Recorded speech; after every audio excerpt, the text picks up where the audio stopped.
तो recent time में WWE के अंदर बहुत सी बड़ी रिटर्न्स हुई हैं जिनमें जॉन सीना और गोल्डबर्ग जैसे बड़े नाम शामिल हैं। और बाकी अगर मैं फुल टाइमर्स के बारे में बात करूं उनमें से भी काफ़ी सारे सुपरस्टार्स की एक बार फिर से रिसेंट टाइम में वापसी हो चुकी है। लेकिन सबसे बड़ा सवाल है भाई, अपने दाढ़ी वाले लेजनर या फिर क्लीन शेव वाले लेजनर कहाँ पर हैं? कब एक बार फिर से लेजनर आने वाले डब्ल्यूडब्ल्यूई के अंदर वापस? तो भाई क्यों डब्ल्यूडब्ल्यूई कॉन्ट्रैक्ट अभी फिलहाल नहीं ऑफर कर रही है लेजनर को? इसका जो मेन रीज़न है, जो एग्जैक्ट रीज़न है, वो आ चुका है सामने इस वीडियो में, उसके बारे में बात करेंगे। साथ ही में ब्रॉन स्ट्रोमन की भी पहली बुकिंग हो चुकी है कंफर्म उनकी डब्ल्यूडब्ल्यूई रिलीज के बाद, और ना वो जाने वाले हैं डब्ल्यूडब्ल्यूई में और ना ही वो जाने वाले हैं एईडब्ल्यू के अंदर। रिसेंटली जो डब्ल्यूडब्ल्यूई को $265 मिलियन का प्रॉफिट हुआ था, उसका जिम्मा संभाल लिया अपने ट्राइबल चीफ ने, और उन्होंने कहा मेरे कारण तुम्हारी कमाई बहुत ज़्यादा बढ़ गई है। और बाय द वे अगर बैकग्राउंड के अंदर नॉइस सुनाई दे रही है तो भाई यहाँ पर पानी पानी सा बरस रहा है और यार भी हंस रहा है, इसलिए समझ ही गए होगे। So without wasting any time let's begin this video. तो वीडियो को हम लोग शुरू करने वाले पहली अपडेट के साथ में, और ये जुड़ी है अपने monster among the man Braun Strowman के बारे में। और रिसेंटली ब्रॉन स्ट्रोमन के ऐसे रूमर्स आ रहे थे सामने कि वो डब्ल्यूडब्ल्यूई के अंदर वापस आएंगे और एईडब्ल्यू भी उनके अंदर काफ़ी ज़्यादा इंटरेस्टेड है। तो आखिरी जो चॉइस है वो स्ट्रोमन के पास बचती है, उन्हें डब्ल्यूडब्ल्यूई के अंदर वापस आना है या फिर उन्हें एईडब्ल्यू के अंदर जाकर कम्पीट करना है और डब्ल्यूडब्ल्यूई का जो राइवल आप अपोनेंट कह सकते हो उसको जाकर ज्वाइन करना है, ताकि वो डब्ल्यूडब्ल्यूई को पीछे छोड़ने में उनकी मदद कर सके। लेकिन भाई अचानक से काफ़ी अनएक्सपेक्टेड टाइप का मूव आया ब्रॉन स्ट्रोमन का निकलकर सामने, क्योंकि ना डब्ल्यूडब्ल्यूई, ना ही एईडब्ल्यू, ना इंपैक्ट रेसलिंग, ना रिंग ऑफ ऑनर, ऐसे कोई भी कंपनी के साथ स्ट्रोमन ने साइन नहीं की है, क्योंकि उन्होंने रिसेंटली साइन करने वाले काफ़ी जल्दी क्यूपीडब्ल्यू रेसलिंग के साथ। अब क्यूपीडब्ल्यू की पूरी फुल फॉर्म है कतार प्रो रेसलिंग। एक्चुअल में सऊदी की कंट्री है जहाँ पर प्रो रेसलिंग होती है, और वहाँ के जो आई थिंक प्रिंस है वही इस पूरी कंपनी को हमें हैंडल करते हुए नजर आते हैं। हर साल इस प्रो रेसलिंग की तरफ से एक इवेंट होता है जहाँ पर फॉर्मर डब्ल्यूडब्ल्यूई सुपरस्टार्स इंक्लूड होते हैं, और यहाँ पर रिसेंट टाइम में एईडब्ल्यू के स्टार्स भी इंक्लूड हुए थे।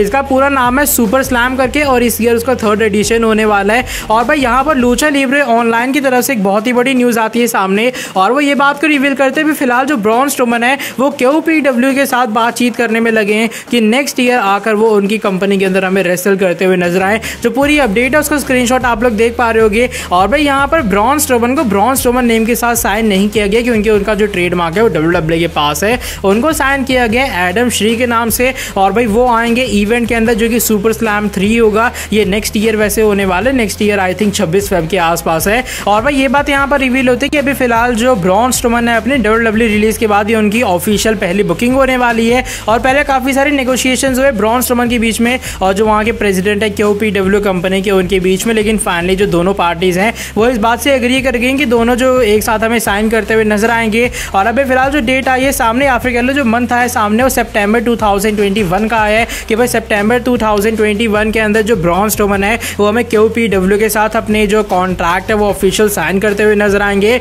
अभी फिलहाल जो इसके बीच का टाइम पीरियड है उसमें जितनी भी लीगल चीज़ें रिक्वायर्ड होती हैं, वीज़ा के एग्रीमेंट्स रिक्वायर्ड होते हैं कतार में जाने के लिए, उसके ब्रॉन स्ट्रोमन की सारी चीज़ें पूरी की जाएंगी। और उसके बाद जब वो सारी चीज़ें अप्रूव होंगी तब सितंबर 2021 के अंदर क्यूपीडब्ल्यू के साथ ऑफिशियली स्ट्रोमन हमें साइन करते हुए नजर आएंगे। वैसे जो सुपर स्लैम 3 होने वाला है यहाँ पर ब्रॉन स्ट्रोमन के साथ साथ ब्रेट हार्ट होंगे, बुकर टी होने वाले हैं, स्टिंग होंगे, एरिक बिशॉफ होंगे, जॉन मॉक्सली होंगे, द नेशन ऑफ डोमिनेशन होने वाले हैं, और काफ़ी सारे और सुपरस्टार्स को काफ़ी जल्दी इस शो के लिए एडवर्टाइज किया जाएगा। तो देखिए जब ब्रॉन स्ट्रोमन यहाँ पर आते हैं तो क्या वो एक लंबा कॉन्ट्रैक्ट साइन करते हैं या फिर सिर्फ वो सुपर स्लैम इवेंट के अंदर हमें आते हुए नजर आते हैं। येट स्ट्रोमन ने भी फिलहाल इस चीज़ को लेकर कोई भी कंफर्मेशन नहीं दी है। लेट्स सी स्ट्रोमन क्या क्यूपीडब्ल्यू के साथ साइन करते हैं या फिर नहीं। आई डोंट थिंक सो कि स्ट्रोमन का ये अच्छा डिसीजन होने वाला है। आई नो यहाँ पर आपको अच्छे खासे पैसे मिल जाएंगे कतार कंट्री की तरफ से, वो काफ़ी अमीर कंट्री मानी जाती है, लेकिन फिर भी शायद आपको डब्ल्यूडब्ल्यूई या फिर एईडब्ल्यू के बीच की कोई ब्रांड में जाना चाहिए था, ताकि भाई आप हाईलाइट होते रहते पूरी रेसलिंग इंडस्ट्री के अंदर।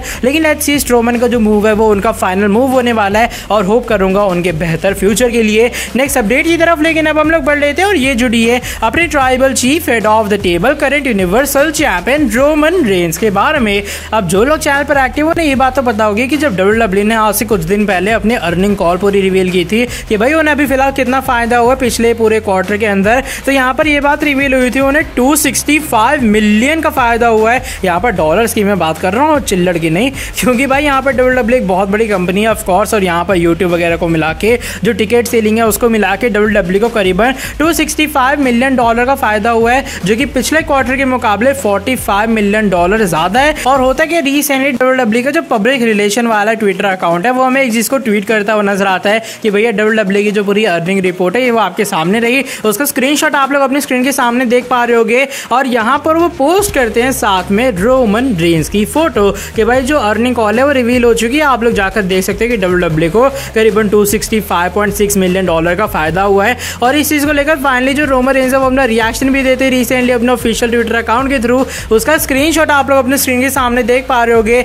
और वो यहाँ पर कहते तुमने एकदम सही पिक्चर यूज की है अर्निंग को रिवील करने के लिए कि तुम्हें बहुत अच्छा कंपनी के अंदर प्रॉफिट हुआ है पिछले क्वार्टर के मुकाबले। कुल मिला के यहाँ पर रोमन रेंस ये कहना चाहते हैं कि भैया तुमने मेरी फोटो लगाई एकदम सही की है, मैं ही वो प्रॉफिट वाला इंसान हूँ जिसके कारण तुम्हें इतना ज्यादा फायदा हुआ है, वरना आज ही घंटा तुम्हारी कंपनी डूबने वाली थी। ये समझ लो ट्राइबल चीफ ने आके वो फिर से तुम्हें जिंदा कर दिया। वो अलग बात है, फिलहाल जॉन सीना वगैरह WWE के अंदर वो भाई एक अलग लेवल की फीलिंग देता है, लेकिन कुछ इस तरीके से अभी फिलहाल रोमन रेंस ने इस चीज का क्रेडिट ली है कि भाई जितने भी WWE को रिसेंट टाइम में प्रॉफिट हुआ है वो ज्यादातर रोमन रेंस के कारण हुआ है। और यही वो रीजन है कि ट्राइबल चीफ अभी फिलहाल इस बात को क्लेम करते हैं कि WWE उनके बलबूतों पर ही चल रही है। और ऑलमोस्ट हर स्मैकडाउन के शो के अंदर ज्यादातर जब भी उनकी बात होती है यूनिवर्सल टाइटल रेन के बारे में खुद मेंशन करते हैं कि मैं अपने कंधों के ऊपर यार पूरे स्मैकडाउन को पूरी WWE को कैरी कर रहा हूं और मेरे कंधे भी कभी कभी दुखने लग जाते हैं। लेकिन अब हम लोग बढ़ लेते हैं आज की हमारी नेक्स्ट एंड फाइनल अपडेट की तरफ और ये जुड़ी है अपने बीस्ट इनकार्नेट ब्रॉक लेसनर के बारे में।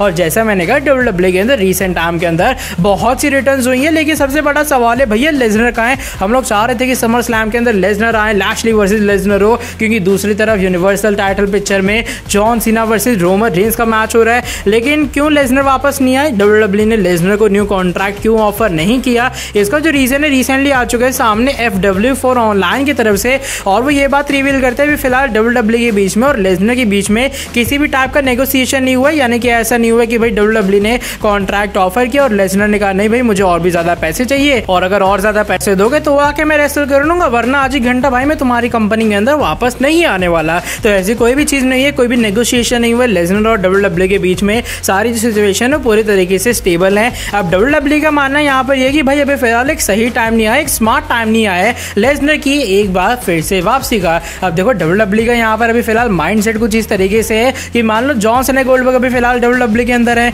काफी जल्दी सेथ रॉलिंस और रोमन का फ्यूड हो सकता है, मे बी द रॉक आ सकते हैं वापस और रोमन रेंस के काफी सारे और बड़े फ्यूड्स होंगे और काफी जल्दी समर स्लैम 2021 के बाद WWE ड्राफ्ट होने वाला है, तो रॉ के अंदर भी WWE स्टार पावर भेजेगी। कुल मिला के किसी तरीके से ये जो साल है वो WWE का अच्छे तरीके से कट जाएगा अगर WWE सही ढंग से बुकिंग करती है। और वैसे रोमन रेंस का जो काफी टाइट शेड्यूल है, ड्रू मैकिंटायर का वो फेस करेंगे, वो सेथ का फेस करेंगे, may be next year the Rock आ सकते हैं वापस। तो भाई WWE का मानना ये कि अगर मान लो अभी हम लेसनर को साइन करवा लेते हैं तो ये जो 7-8 महीने जहां पर लेसनर की ज्यादा जरूरत नहीं है, ऐसा नहीं कि भाई लेसनर को आपको वापस लाना ही लाना है, तो WWE यहाँ पर लेसनर को वापस क्यों लाए। इससे अच्छा अगर वो नेक्स्ट ईयर रॉयल रंबल या फिर रेसलमेनिया के आसपास लेसनर को साइन करवाती है तो यही जो टाइम पीरियड है वो कम हो जाएगा और लेसनर और भी लंबे टाइम तक WWE के कॉन्ट्रैक्ट में होंगे, क्योंकि मे बी ये जो लेसनर का कॉन्ट्रैक्ट होगा वो शायद आप उसे एक फाइनल कॉन्ट्रैक्ट मान सकते हो लेसनर के पूरे WWE करियर का। इसलिए WWE चाहते हैं कि भाई ज्यादा से ज्यादा हम लोग यूज कर पाए, ज्यादा से ज्यादा अच्छे तरीके से हम लोग लेसनर को इस्तेमाल कर पाए, क्योंकि मान लो जॉन सीना रेसलमेनिया में होते लेकिन रेसलमेनिया के बाद डेफिनेटली उन्हें जाना होगा,